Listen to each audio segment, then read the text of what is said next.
마태복음 12장 17절부터 21절까지 읽겠습니다. 시작.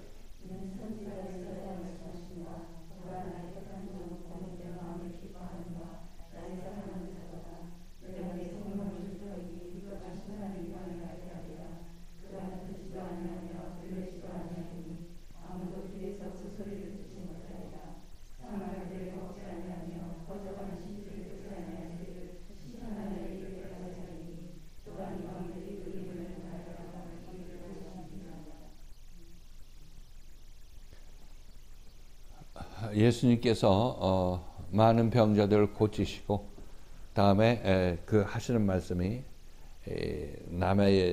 다른 사람에게 이를 나타내지 말아라 이렇게 얘기를 하고 있죠.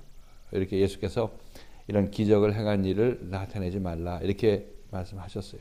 그 이유로 왜 그렇게 하셨냐면 이는 선지자 이사야로 말씀하신 바 이렇게 이사야의 말씀을 통해서 이 구세주는 어떻다는 것을 말씀하셨기 때문에 예수께서는 그들에게 조용히 하라고 하셨다. 이런 의미로 우리가 이해하시면 되겠어요. 이런 빼도에서 병 고친 사람들한테 왜 함구하라고 했느냐.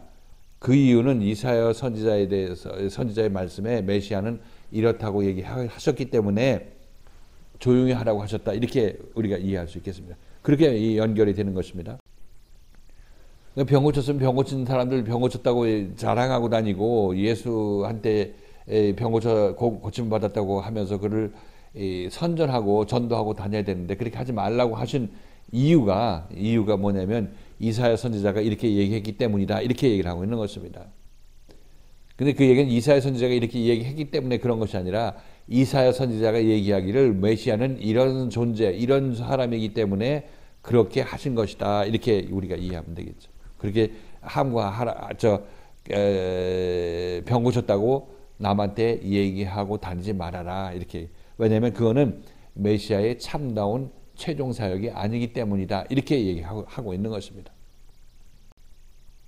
이사야 선지자로 얘기하신 바 이사야서 42장 1절 이하였죠.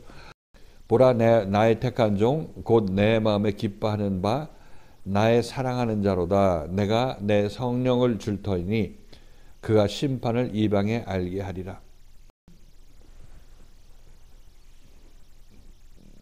지금 하나님께서 기뻐하시고 사랑하는 자 이렇게 얘기하실 때는 이 사람이 하나님의 마음에 합한 사람으로 변화가 일어났을 때인 것입니다. 예수는 하나님의 마음에 합하고 기뻐하는 자가 되었기 때문에 보냄을 받은 것인데 우리가 하나님의 사랑하고 기뻐하는 자가 되려면 지금 이대로 죄인인 상태로서는 하나님의 기뻐하고 사랑하는 자가 될 수가 없는 것이고 우리는 그 하나님이 기뻐하시고 사랑하는 자인 예수를 만나서 그 생명을 받아야 예수의 생명을 받아야 우리도 하나님께서 기뻐하고 사랑하는 자가 되는 것이죠.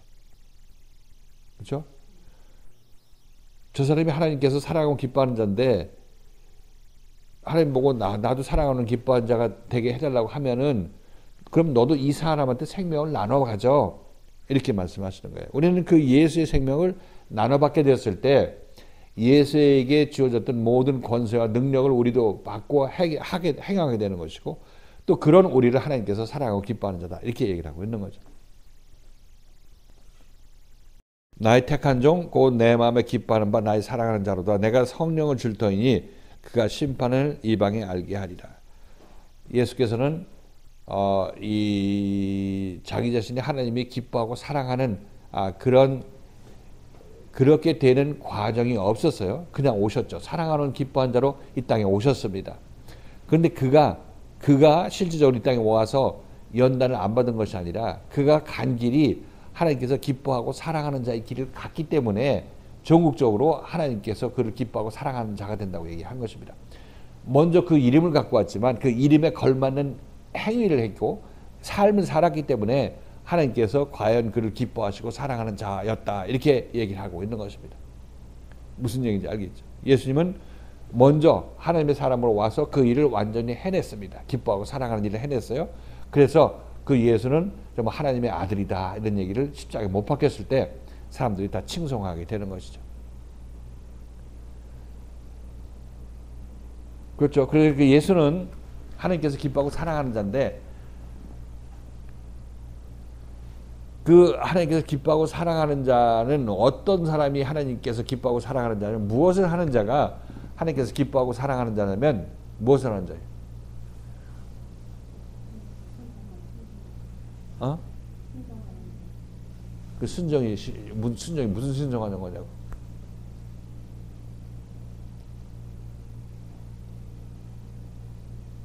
순종은 뭐 물 떠와라면 물 떠오는 거 그것도 순종이고 뭐 밥 먹으라면 밥 먹는 것도 순종이고 그 어떤 순종이냐고. 여기서 얘기할 때 하나님께서 기뻐하시고 사랑하는 자라는 그 탄성이 나올 때가 언제냐고.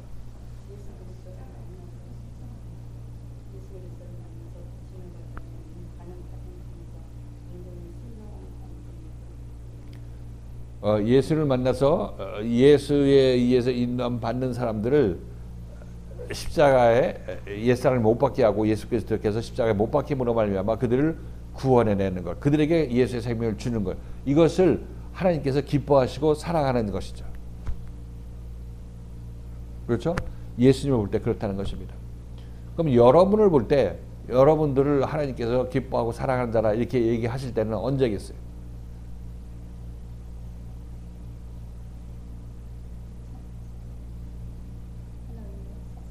아니 이제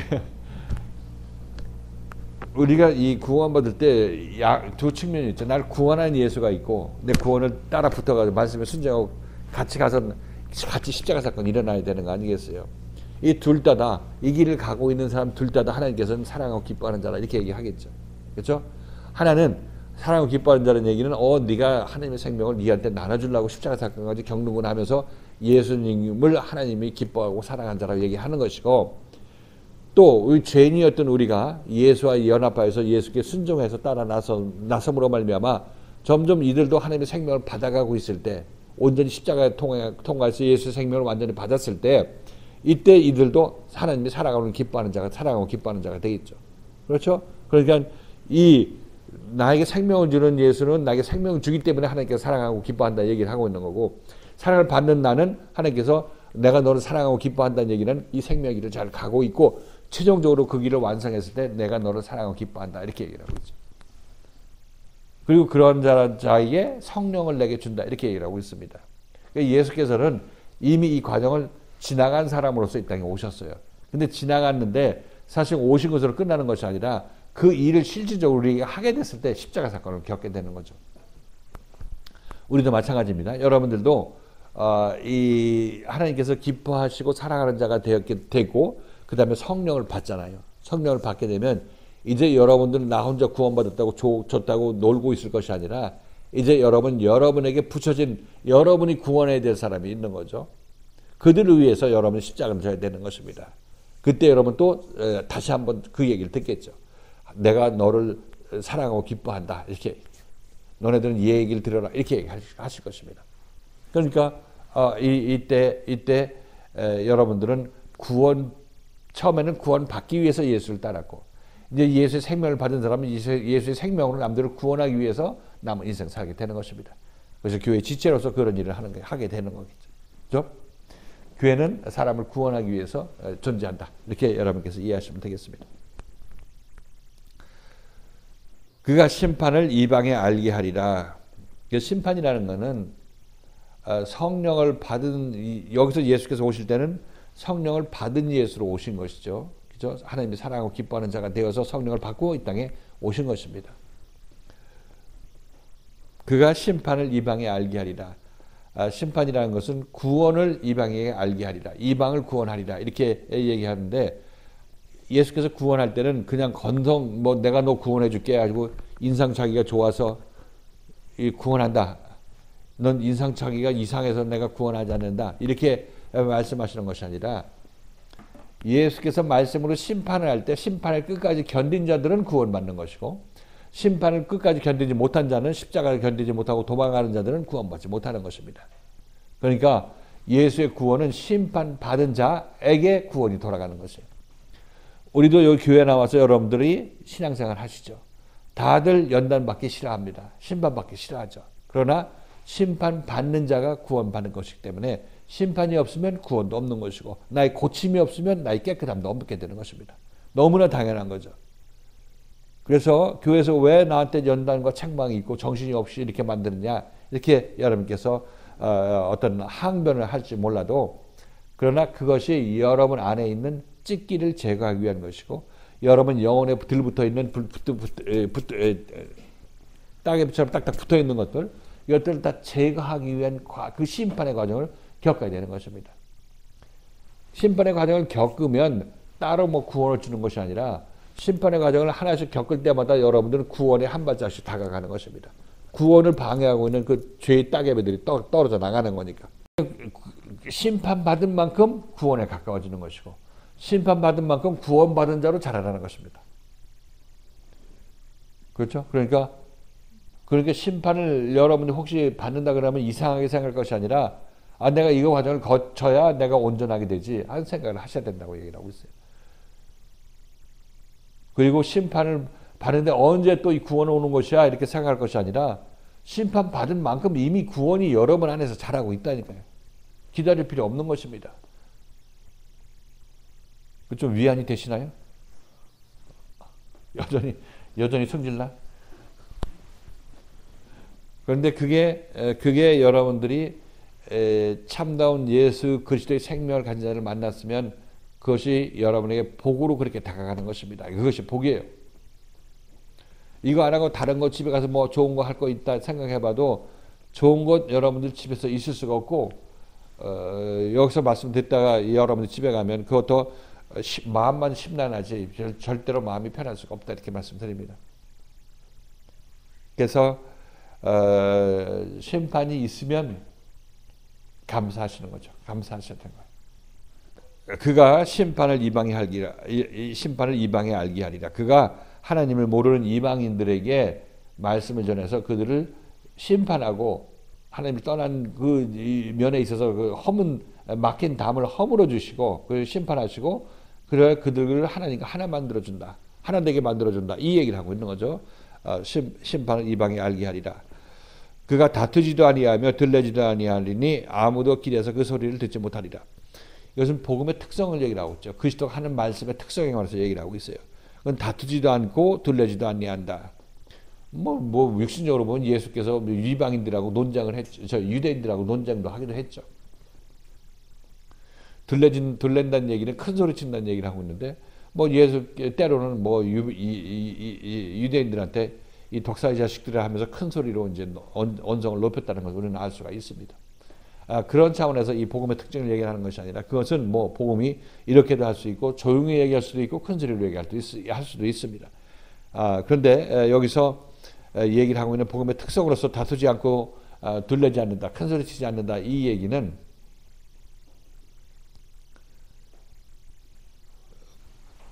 그 복음이 생명의 말씀이기 때문에 이 사망에 속한 자들이 그 생명의 말씀을 제대로 이해하지 못한다는 것입니다. 아무리 큰 소리 쳐도 큰 소리로 그들에게 들리지가 않죠. 일어나라 이렇게 얘기를 해도 일어나는 소리로 들리지 않고 뭐 모기가 왔다 갔다 하는 소리처럼 들리고 아련하게 들린다고 말씀드렸어요. 이것은 우리가 뭐 생명을 가진 자가 그들하고 다투고 싶어도 사망에 있는 자들하고 다투고 싶어도 다툴 대상이 돼야 되죠. 대상이 안 되는 것입니다. 그런 의미에서 생명의 복음이 사망의 사람들한테 어떻게 받아들여질 것이라는 것을 그 복음의 특성에 관해서 얘기를 하고 있는 것이에요. 그는 다투지도 아니하고 들레지도 아니하리니 아무도 길에서 그 소리를 듣지 못하리라. 아무도 그 길이라는 것은 사람들이 왔다 갔다 하는 곳이라고 말씀드렸어요. 그 길이라는 것은 인간 세상에 찌들어 있는 인간 생각에 찌들어 있는 사람들이 어떤 집합, 그런 모임, 그들이 왕래하는 곳 이것을 얘기를 하고 있으니까 거기서 이 소리를 이 복음의 소리가 들려져도 그들은 그 소리를 복음의 소리를 듣는다 못 듣는다 못 듣는다 얘기하죠. 듣지 못한다고 얘기하고 있어요. 그 소리를 듣지 못한다는 얘기는 세상에서 아무리 너희가 열심을 내도 이 복음의 소리는 너에게 들리지 않는다. 하는데 때가 돼서 열어준 만큼 내가 듣고 따라 나올 수가 있는 것이지 세상에서 인본주의적인 생각으로 있는 사람들이 이것을 들을 수가 없다. 이렇게 복음의 특성에 대해서 이렇게 얘기를 하고 있는 것입니다. 20절에 보면 상한 갈대를 꺾지 아니하며 꺼져가는 심지를 끄지 아니하기를 심판하여 이길 때까지 하리라.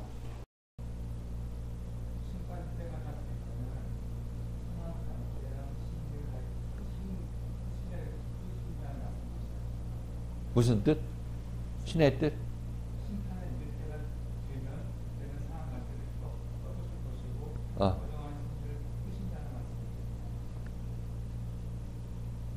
뒤에까지 연결해서 읽으면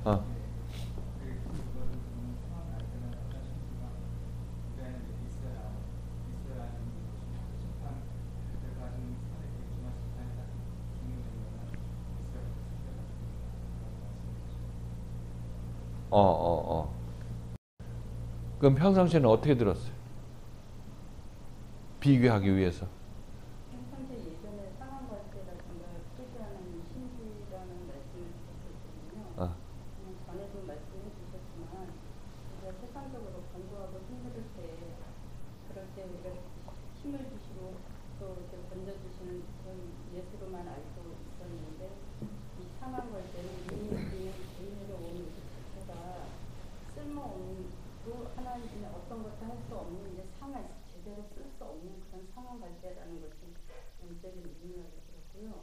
근데 우리 상황 갈대를 이미 상황 갈대가 되어서 또 복음의 말씀을 만났을 때 더 상황 갈대로 우리를 만들어서 우리 본인이 내가 정말 죄인으로서 어떤 일도 할 수 없고 쓸모없는 내 자신이라는 상황 갈대에 있을 수밖에 없다는 그런 것들을 이제 알게 하셨을 때 이제 그걸 거기서부터 다시 이제 새 생명을 받는 우리의 그 과정을 말씀하시는데요. 예전에 상황 갈 때 그랬으면 제 자신이 정말 내가 위로받는 것으로 이렇게 생각을 위로가 받아야 된다는 하나님한테 위로가 돼야 된다는 것으로만 많이 생각을 했었는데요. 여기 와서 이제 그 상황 갈 때를 완전하게 꺾으시고 지금 제대로 쓸 수 있는 갈대 그리고 이제 꺼져가는 심지가 아니라 제대로 이제 빛을 발할 수 있는 존재로 만들어 주신다고 했을 때 그때 이제 그 말씀을 이제 들으면서 내가 그동안은 위로받는 주님으로 생각했던 그것이 내가 이제 다시 상황할 때가 아닌 쓸모없는 내 나라는 것에 초점을 맞춰서 들었을 때 정말 내가 이거 고침을 받고 싶다 고쳐야 되고 새롭게 돼야 되겠다라는 그런 인식이 많이 말씀을 드리면서 예, 여기서 지금 얘기할 때 상한 갈대를 꺾지 아니하시고 꺼져가는 심지를 끄지 아니하신다. 여기서 끝나는 것이 아니라 여기 뒤에 말하고 연결되죠. 그거 언제까지 하느냐면 어떤 제한을 두고 얘기를 하시는 거죠. 심판하여 이길 때까지 끄지는 않는다. 이렇게 얘기를 하고 있어요. 그래서 꺼져가는 심지를 끄지 않고 상한 갈대를 꺾지 아니한다. 심판을 이길 때는 그걸 꺾는다 이렇게 얘기할 수 있겠죠. 그러니까 이 의미가 좀 복합적으로 이 상한 갈대라는 것은 우리 인생을 얘기를 하는데 지금 얘기한 대로 우리 날 때부터 우리들은 상한 갈대로 태어나죠. 죄인이 어떤 하자 있는 죄인으로 태어나는 것입니다. 그 하자 있는 인생으로 그러니까 그때가 상한 갈대다 이렇게 얘기할 수가 있겠고 그 상한 갈대가 상한 갈대로 드러날 때가 있는 거죠. 내 인식이 없이 내가 상한 갈대인 죄인인데도 불구하고 죄인이란 인식 없이 살다가 어느 순간에 내가 여기서 줄여서 죽는구나 그런 상황에 도달하게 됐을 때 난 인생이 아주 버린 그런 상한 갈대 같은 존재구나 하는 것을 깨달았을 때 우리는 이때 자기 자신이 상한 갈대라는 것이 드러났을 때라고 말씀드렸죠. 그래서 이 상한 갈대가 되는 것은 결국 제가 여러분에게 말씀드릴 때 선한 사마리아인의 비유에서 강도 만나서 거반 죽어 가게 되었을 그때 얘기를 하고 있죠. 그때 내가 죄인으로 드러났을 그때 모습인 것이고 베드로도 예수를 처음 만나서 고기 잡다가 고기가 안 잡혀서 주여 나를 떠나서서 나는 죄인으로서이다 하고 예수가 고기를 많이 잡아줬을 때 그 고백을 했을 때가 이 베드로가 상한 갈대라는 인식을 가졌을 때라고 말씀드렸죠. 그렇죠? 그런 상한 갈대라는 인식을 가졌을 때가 예수를 처음 만났을 때인 것이고 강도 만나 거반 죽어가는 자도 상한 갈대가 되어서 예수를 처음 만났을 때 그때 모습인 것이고 이들이 꺼져가는 심지가 그때가 이 꺼져가는 심지로 이제 자기 자신이 자각하게 된 그때라고 얘기를 하고 있는 거죠. 그렇죠? 그러면 이 상한 갈대나 꺼져가는 심지를 예수께서는 안 끈다고 얘기를 하고 있는데 끌 때가 있다는 얘기를 하고 있는 거고 안 끈다는 이 기간이 얼마겠어요? 안 끄고 있는 기간이 3년 반이죠. 심판에 이길 때까지 그죠? 심판에 이길 때까지 3년 반이라는 것이에요. 그때까지는 안 끄고 있는 거예요. 상한 갈대 꺼져가는 심지를 안 끄고 있는 거죠. 그래서 십자가 사건이 일어났을 때는 이제 상한 갈대를 꺾고 그 다음에 이 뭡니까 꺼져가는 심지를 끄죠. 끄는데 그거는 이게 이 인격을 말살시키고 존재를 없애버리는 것이 아니라 이 십자가 사건이 일어났을 때는 이제 상한 갈대가 온전한 갈대로 변화가 거듭나게 되는 거죠. 거듭나게 되는 거고 그때 그렇게 되면 상한 갈대는 꺾이게 되는 거죠. 그래서 옛사람이 꺾였고 아니면 이전 것은 지나갔고 새 것으로 이제 교체가 됐으니까 이전 상한 갈대는 없어지게 되는 거죠. 여러분 죄인이었다가 죄사함을 받게 되면 죄인이었던 여러분은 꺾이는 거 아니겠어요? 죄인인 여러분은 꺾이게 된다고 얘기를 하고 있는 것입니다. 처음 본 말씀 예전에도 그랬지만 그 말씀 들으면서도요. 우리는 그냥 상한 채로 우선 상한 채로 우리는 오래 그냥 지속되고 이것을 그냥 그렇게 살는 게 좋겠다라고 생각하는 게 우리 자신들이라고 그랬잖아요. 근데 정말 예전에도 그렇게 생각했지만 상한 갈대를 그냥 완전히 더 상하게 해서 우리가 이런 모습이다라는 걸 보게 해서 완전히 꺾어서 새로운 걸로 해주시는 건데 우리가 예전에는 저기 이제 그냥 상한 갈대인 채로 그냥 오래 그냥 이렇게 지속되는 그렇게만 생각을 했었고 또 이번 말씀 들을 때도 그런 생각을 갖고 있는 상태에서 좀 들었던 것 같아요.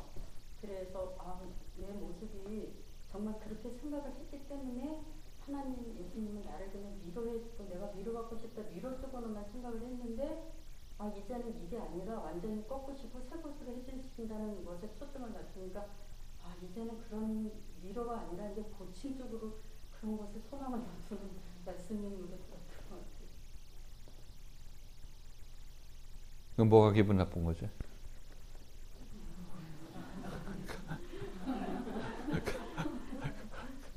뭐 한참 생각한 것처럼.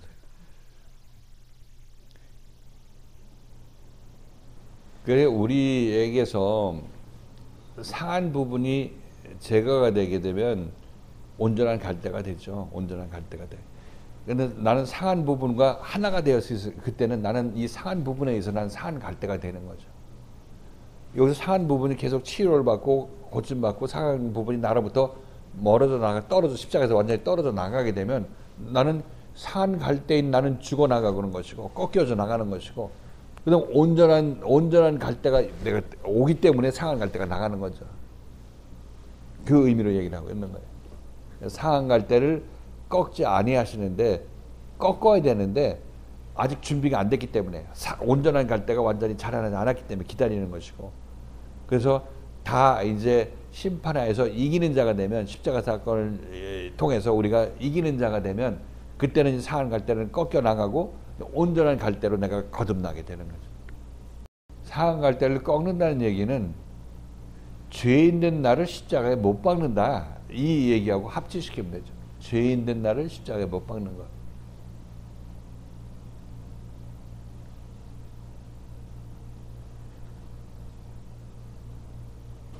그 언제까지? 심판에서 이길 때 그 죄인된 나를 십자가에 못 박으신다. 이렇게 생각하면 되죠. 그러면 죄인된 나를 십자가에 못 박히면 상한 갈대가 꺾이는 거지만 그러나 그 동시에 나에게는 상하지 않은 갈대로 나는 거듭나게 된다. 거듭난 생명을 받게 된다. 예수의 생명이 오기 때문에. 이 말씀은 지금 이 설명하다 보니까 되게 어려운 말씀이네.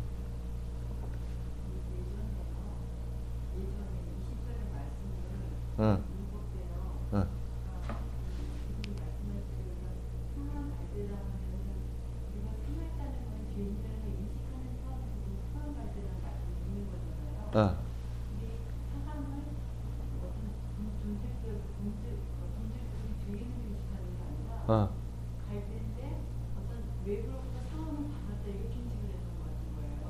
율법 아래 있는 생각이 그러죠. 이 말씀이 그때 항상 우리가 힘들 때 이 말씀으로 위로를 받았던 것 같은데요. 하나님께서는 사랑할 때 꺾지 않고 꺼져가는 신들이 크지 않아.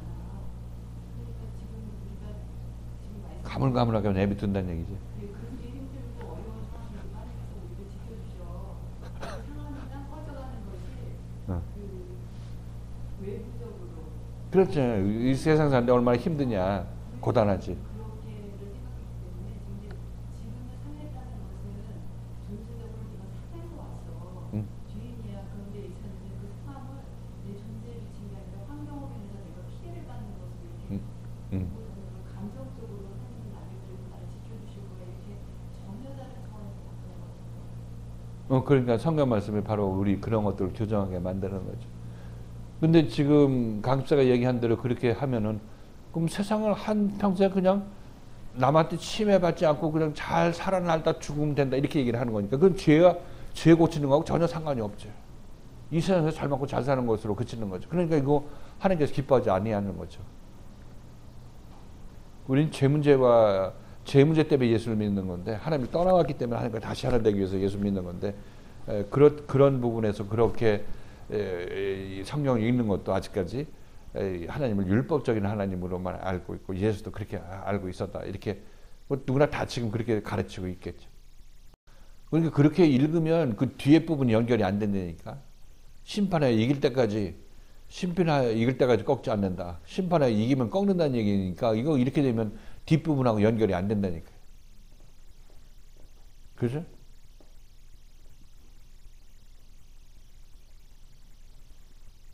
그래서 상한 갈대를 꺾는 게 목적이에요. 여기를 보니까 이 진짜 성경대로 읽으면 꺾는 게 목적이죠. 그러니까 그 죄인된 내가 십자가에 옛사람이 못 박히는 것 이게 뭐 하나님의 목적이라고.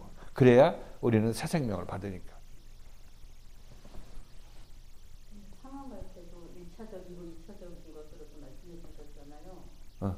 어느 1차, 2차? 그러니까 내가 이미 상황 갈 때가 되어 있는 나, 그래서 지쳐서 온 나를 복음의 말씀에 의해서 나머지 또 이제 완전한 상황 갈 때로 만드시는 과정이 우리한테 있다라고 해서 그것이 조금 그러니까 여기 심판에 승리할 때까지라고 얘기를 하니까 이제 연장시켜서 이제 예수에서 고치는 그런 과정까지 포함해서 이 메시아에 관해서 얘기를 하잖아요. 그러니까 그게 그렇게 연전되는 거죠.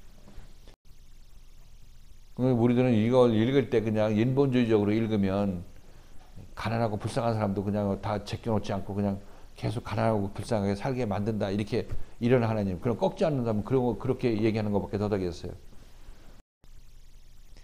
근데 상한 갈 때 지금 이 얘기하면서 우리가 선한 사마리아인의 비유에서 강도 만나 거반 죽어가는 자가 이제 상한 갈 때가 되었을 때 그때 모습이라고 얘기를 하고 있고, 그 상한 갈 때를 이제 보고 이 바리새인과 서기관들은 지나갔다. 바리새인하고 아니 레위인하고 제사장은 지나갔다고 얘기를 하고 있죠. 그랬을 때 그들은 상한 갈 때에 대해서 돌봐줄 수 있는 능력이 없는 거죠.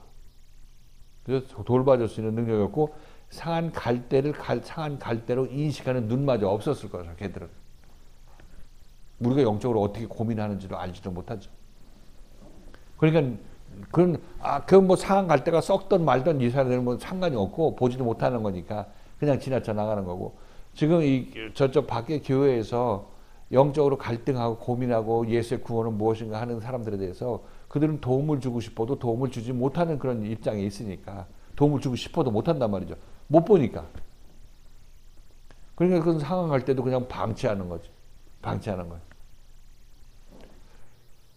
그런데 여기서는 상황 갈 때를 예수께서는 상황 갈 때를 방치하는 게 아니라 나귀에 태워가지고 데려가죠. 주막으로 데려가 하나님의 집으로 데려가는 것을 이게 상징적으로 보여주고 있는 거죠. 그 기간 동안에 그죠? 그 강로 만나 길에서 죽어가는 그 사람을 나귀에 태워가지고 주막으로 가는 것까지가 3년 반이라는 기간 아니에요. 결국은 보면은 이 기간 동안에 이 상한 갈대를 온전한 갈대로 만드는 거지.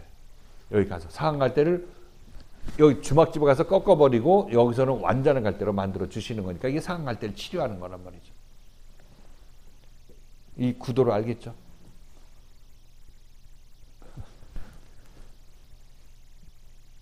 그러니까 이 성경에 나오는 비유들, 또 예수님의 어떤 행적들, 또 사도바울이 하는 한마디들 전부 서로 연계가 돼 있어서 전부 다 예수에 의한 구원을 얘기를 하고 있는 것을 우리는 알 수가 있는 거죠. 어느 것 봐도 서로 상치가 되지 않는 그런 것을 우리가 알 수가 있어요. 그러니까 어떻게 보면 상한 갈대를 꺾는 사람이 나쁜 사람이냐, 상한 갈대를 꺾지 않는 사람이 나쁜 사람이냐, 이게 우리는 좀 혼동이 오지만은 상한 갈대를 온전한 갈대로 만드는 사람이 진짜 구원자죠. 온전한 갈대로 만드는 사람이 구원자예요. 그러니까 예수는 상한 갈대를 꺾는다고 표현하고 있지만, 꺾는다는 그런 암시를 하고 여기서 표현하고 있지만, 실질적으로 상한 갈대를 온전하게 만드는 거예요.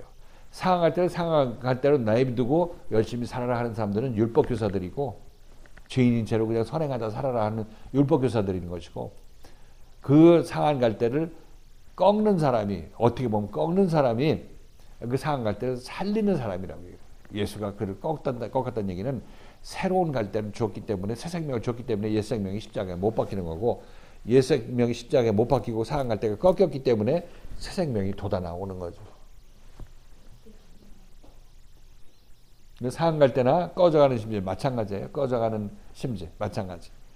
거기도 새로운 기름을 공급해줘서 꺼져가는 심지를 완전히 이제 부족함이 없는 영원히 꺼지지 않는 그런 불로 만들어 주시는 분이 예수 그리스도시라는 거죠.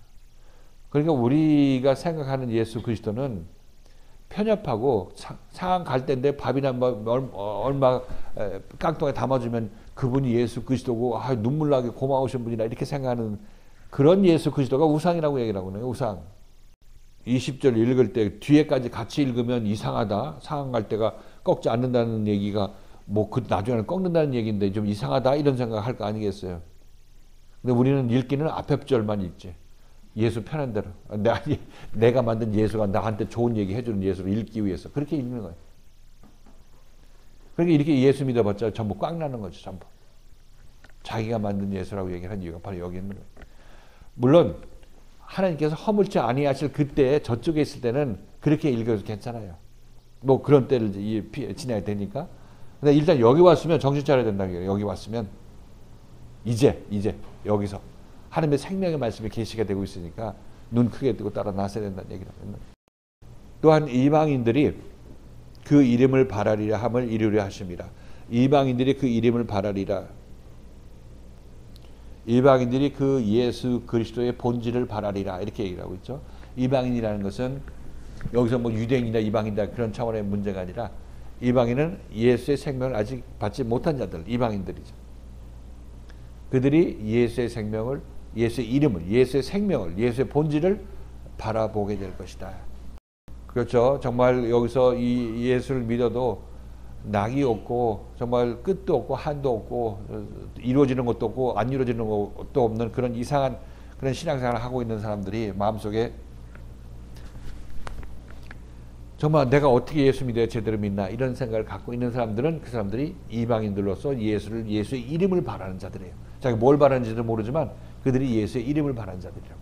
예수를 만나서 그것이 고침받기를 원하는 그들이기 때문에 이들이 이방인들이 예수의 이름을 바라는 자들이다. 예수의 이름을 바랄 정도가 되면은 거기서 지쳐야죠. 지쳐야 되는 거예요. 하고 싶은 대로 해봐 이렇게 하고 싶은 대로 해봐. 왜? 그것도 필요하기 때문에 하나님께서 허락하시는 거죠. 너 선악과 먹고 나가고 싶어? 나가봐. 그래서 우리 인생이 여기 와서 생고생하는 거 아니겠어요? 허락해야 여기서 자기 자신이 하나님과 가까이 있었던 것의 어떤 좋은 시절을 추적하게 되고 하나님을 찾게 된다고 얘기를 하고 있는 거예요. 탕자위에서 먼 날에서 이 창기와 함께 재산을 아버지의 재산을 먹어버린 그 둘째가 나중에 돼지 치는 쥐업 열매 먹으려도 그걸 주는 사람이 없어서 돈 있을 때는 여자도 붙고 잘 붙더니 다 도망가가지고 돼지 치는 쥐업 열매도 주는 사람이 없다고 하기 때문에 그 상황에서 자기 자신은 내 아버지 집에는 이 양식이 풍족한 일꾼이 얼마나 많던고. 난 그 중에 일꾼의 하나로 좀 이 칭함을 받아도 좋으니까 집으로 돌아가고 싶다. 이렇게 얘기를 하잖아요. 이거는 진리예요. 이건 진리이기 때문에 지금 아직 쌩쌩하고 저쪽에서 먹고 살기 좋은 사람들은 이 얘기해도 무슨 헛소리 하는 거야. 난 여기 살기 좋구만 하다가 이제 죽는 사람이 거의 태반이겠지. 그런데 그런 삶에서는 기필코 어떻게 해서든지 언제든지 언젠가는 하나님을 찾을 때가 오게 되어 있어요. 그 하나님께서 기다리실 뿐이야. 하루가 천년같이 천년이 하루같이 기다리실 뿐이에요. 그걸 건너뛸 수 없어요. 건너뛰어 와도 다시 또 갈 수밖에 없는 거고. 뭐 이렇게 하고 싶은 대로 하지만 그러나 그렇게 물은 높은 곳에서 낮은 곳으로 흐르듯이 모든 물은 그 낮은 곳으로 흐르듯이 그 위치에 따라 움직일 수밖에 없다는 거죠. 그래서 이 예수 그리스도를 믿는 것도 사실 우리가 전도도 하고 이렇게 하지만 때가 돼야 하나님의 때가 돼야 전도로 이제 열매를 맺게 되는 거죠. 우리는 어떤 사람 때가 된지 잘 모르기 때문에 전도를 하고 될 수 있으면 전도의 기회를 가지려고 하는 거죠. 근데 그것이 이제 어떤 결말을 초래하든 전도돼서 완전히 우리 교회인으로 정착하든지 아니면 도중에 왔다 가든지 하는 것에 대해서 큰 어떤 낙심이나 어떤 큰 거기에 대해서 큰 의미를 둬야 돼서는 둘 필요는 없다 이렇게 말씀드리는 것입니다. 뭐 하나님이 알아서 하시는 것이니까 우리가 할 일을 하되 결말은 하나님께서 다 된 사람은 된 사람대로 안 된 사람은 또 안 된 사람대로 더 훈련 받도록 하시는 것이니까 그렇게 생각하시면 된다 이렇게 말씀드리는 것입니다.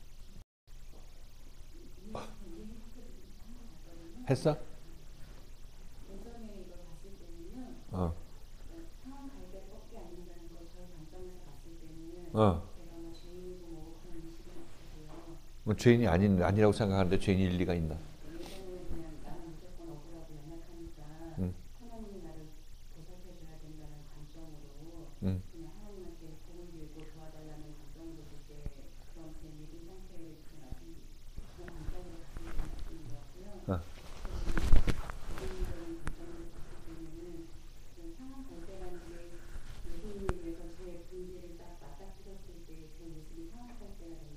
근데 어떻게 보면 그 모습은 고쳐쓰지 못할 죄인이라는 게 되니까요.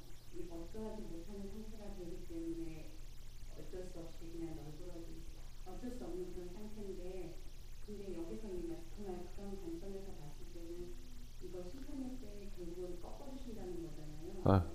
저는 어쩔 수 없는 죄인이지만 근데 예수님께서는 결국 뻗어가는 신비고 상황 갈 때니까 가망 없는 죄인인데 이걸 예수님께서 해주신다라는 관점으로 보게 되니까 소망이 되는 말씀이고 저한테 소망이 되고 그렇게 되는 거예요. 그러니까 지금 이 율법을 우리가 율법적으로 읽었다고 그러잖아요. 자기 편한 대로 읽었다고 하는데 그 말씀도 그렇게 읽는 것이 하나님의 의도함이 그 안에 숨어 있어요. 왜냐하면 세상에서 힘들고 어려울 때 돌아가시려고 하면 어떻게 한강다리 올라가면 안 되잖아. 그러니까 여기서 이런 얘기로 힘을 북돋주셔서 다 열심히 그 때를 채우게 만드시는 거죠. 그러니까 율법적인 의미가 아니라고 여기서 얘기를 하지만 실질적으로 율법적인 의미가 그 율법적인 의미의 역할을 할 때가 있단 말이죠. 그 이전 세대들에 대해서. 여기 와서는 이제 때가 그때는 어릴 때의 모습인 거고 지금 여기서 제대로 예수에서 고침받을 그 때이기 때문에 이제 이 말씀의 실제 뜻은 이거야. 언제까지 거기서만 있을 거야. 이렇게 얘기를 하고 우리를 일깨우는 말씀이죠. 그러니까 우리를 일깨 세우는 말씀이라고 이게. 그게 기가 막힌 거죠. 사실상 내가 율법 아래 있으면 이 말씀이 율법으로 들려서 내가 예수를 믿게 하는 것이고 복음 아래 있으면 복음이기 때문에 또 더 제대로 믿게 하는 거고 이런 이중적인 역할을 하게 되는 거예요. 이게 율법과 복음이 이렇게 같이 일하게 된다. 이렇게 얘기할 수 있겠죠. 이게 하나님의 말씀이 아니라고 얘기할 사람이 없지. 이런 걸 알면 모르니까 뭐 진들 입맛에 맞게 하나님의 말씀이 아니다 이렇게 판단하지만은 읽어보면 이 성경 말씀 보면 하나님의 말씀이다. 뭐 부인할 수 없는 사실이다 하는 것을 알 수 있죠. 김수현 두 가지 측면에서 저쪽에 있을 때 얘기하고 이쪽에 왔을 때 보인다. 여기서 오히려 소망이 되는 것은 그렇게 내가 본질적으로 상한 갈대가 꺾이고 새로운 갈대로 거듭나게 된다는 그런 말씀이 더 소망된 말씀 아니야? 사실상 보면 너 상한 갈대로 그냥 밥 먹으면서 살아 이렇게 얘기하는 것보다 너 새로운 갈대로 내가 만들어주는 하나님이야 이렇게 말씀하시는 하나님이 더 나에게 사랑의 하나님으로 다가오시는 거죠. 근원적으로 고치는 것이니까.